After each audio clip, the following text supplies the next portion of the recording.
Welcome back, everybody. Before we go on with the other performances, the president of the International Club would like to make a speech addressing women development in the light of Women's History Month. So I would like to invite Olivier Lusamba, the president of the International Club.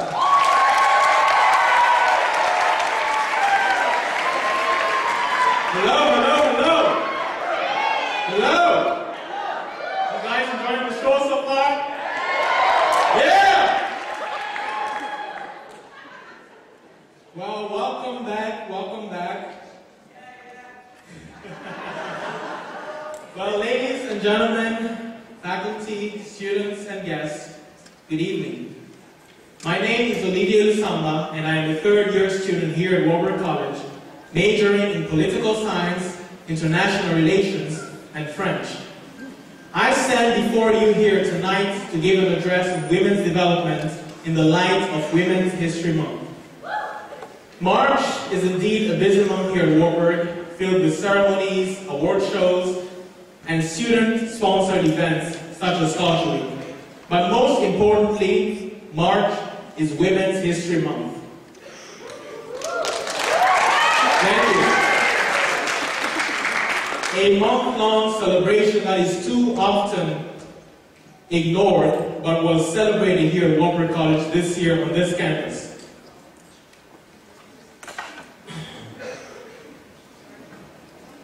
But before I go any further, please allow me to take you on a journey back in history. 1848, the first Women's Rights Convention takes place in New York, sponsoring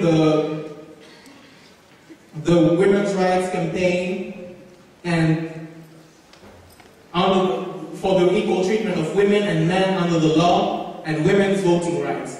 1893, the state of Colorado becomes the first in the nation to grant women the right to vote, and followed by Utah and Idaho in 1896, Washington State in 1910, and others thereafter.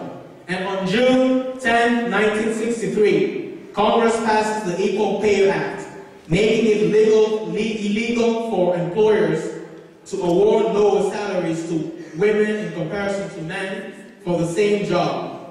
As these events unraveled, we witnessed our nation embark on the path to prosperity and justice and flourish into a genuine masterpiece of design unmatched by any other nation in the world to this day. Though there has been tremendous progress in regards to women's rights in the United States and much of the Western world, women's development remains at the core of international relations and requires the attention of both men and women to bring gender equality to pass.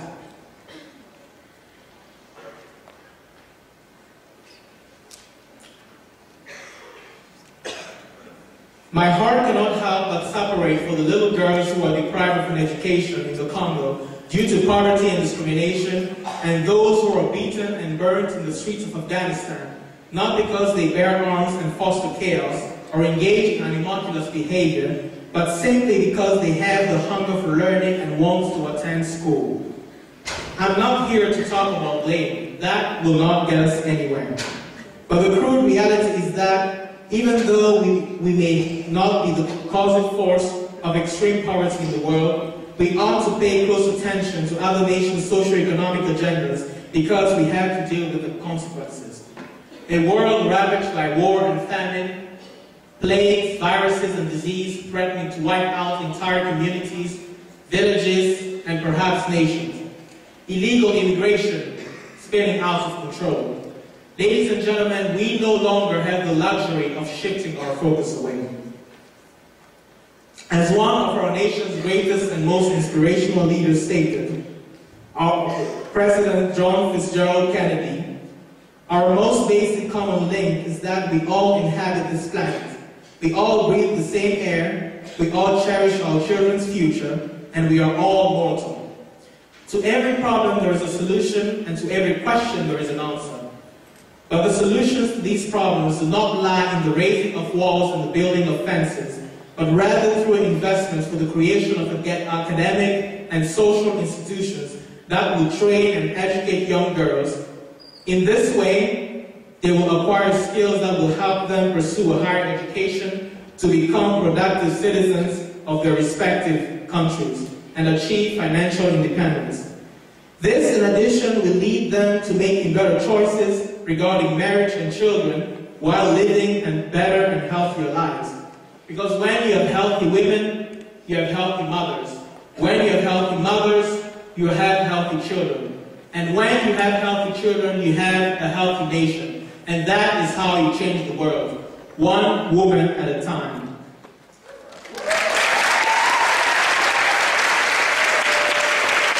Thank you.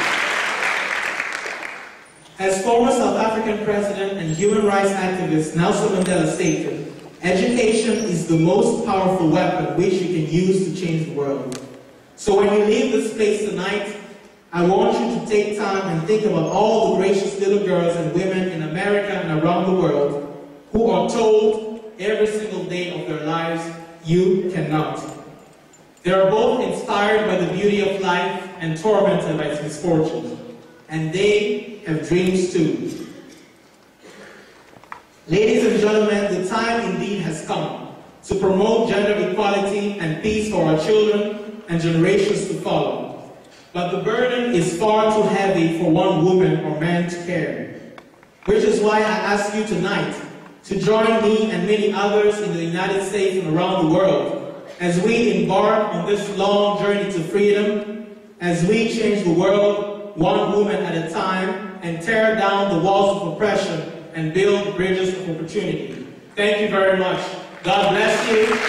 And on behalf of Culture Week 2010, Happy Women's History Month. Enjoy the rest of the night.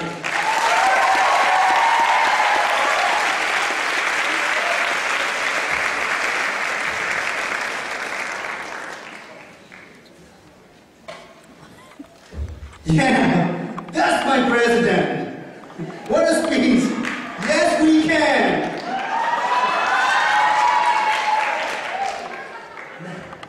Now moving on with the show, I'd like to call again on stage